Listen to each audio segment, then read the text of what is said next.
আসসালামু আলাইকুম ভিউয়ার্স, সবাই কেমন আছেন? আশা করি ভালো আছেন। তো ছাদ বাগানে আসলাম আবার 2 দিন পরে। তো মাশাআল্লাহ, এই যে কি সুন্দর লেবু গাছে লেবু, তারপরে আতা ফল ধরেছে মাশাআল্লাহ। তারপরে ছোট ছোট কামরাঙ্গা, মিষ্টি কামরাঙ্গা এই যে গাছে ধরছে, ফুল এসেছে। এদিকে বিলম্ব ফলের গাছে ধরবে। এদিকে কিন্তু একটা ফুল এসেছে আমার পেয়ারা গাছে। এদিকে পেস্তা, আলু, কচু শাক, বেগুন, ফুল। তারপরে আলহামদুলিল্লাহ দেখি আজকে ধুন্দুল ধরতেছে।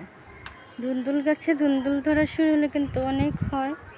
সফেদা হয়েছে, বেগুন গাছে বেগুন হয়েছে, তারপরে আদা, রসুন, হলুদ গাছ, এই যে বেগুন। এদিকেও আমড়া গাছে আমড়া, পেস্তালু গাছে পেস্তালু। দেখি বল্লাও বাসা বানিয়েছে আবার। তো সজনে, সব ধরনের গাছ।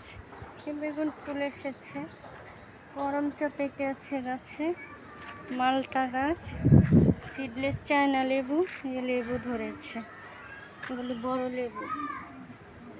আর নানান রকম ফুল ফল শাকসবজি গাছে দেখতে ভীষণ ভালো লাগে।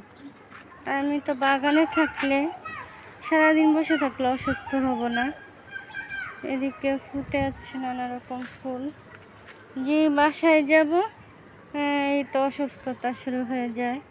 কি সুন্দর বাগান না, বসে থাকলে সারাদিনই ভালো লাগবে বসে থাকতে। বাগানে কিন্তু সুন্দর বাতাস, রোদ, বৃষ্টি, শাকসবজি, ফলমূল। তো এগুলোতে কাজ করলে, বসে থাকলে সারাক্ষণই ভালো লাগে বসে থাকতে, কাজ করতে। ছাদ বাগানে যদি বসে থাকি আমার কোনো অসুখ হবে না, কিছু হবে না, আলহামদুলিল্লাহ। আমি কিন্তু অনেক ভালো থাকি।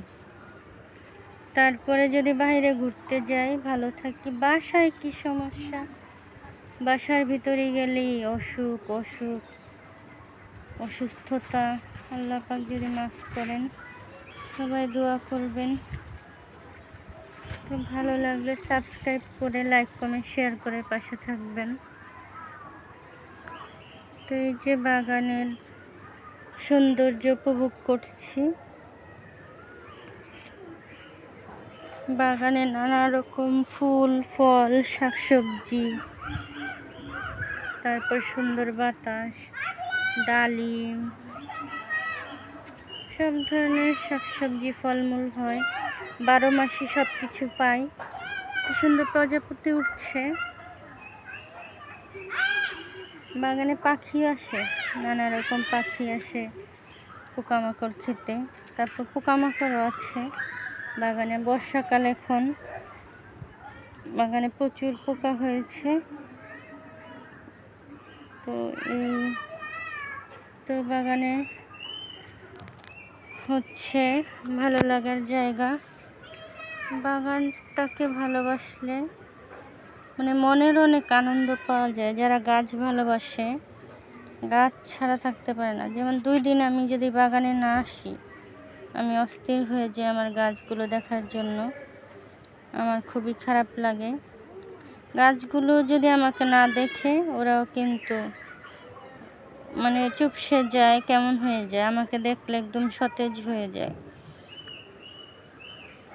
তো এই যে গাছগুলো সুন্দর সুন্দর সবুজ, সবুজের মাঝে থাকলে মানুষ এমনি ভালো থাকে, সুস্থ থাকে। তো আমার তো ছাদে আসলে থাকা সম্ভব না। ছাদে থাকতে পারলেই ভালো হতো, অসুস্থতা থাকতো না। এখানেই ভালো লাগে সবুজের মাঝে থাকতে। বাগানটা কেমন হলো সবাই কমেন্ট করে জানাবেন। ভালো থাকবেন সবাই। আল্লাহ হাফেজ, আসসালামু আলাইকুম। দেখা হবে নেক্সট ভিডিওতে।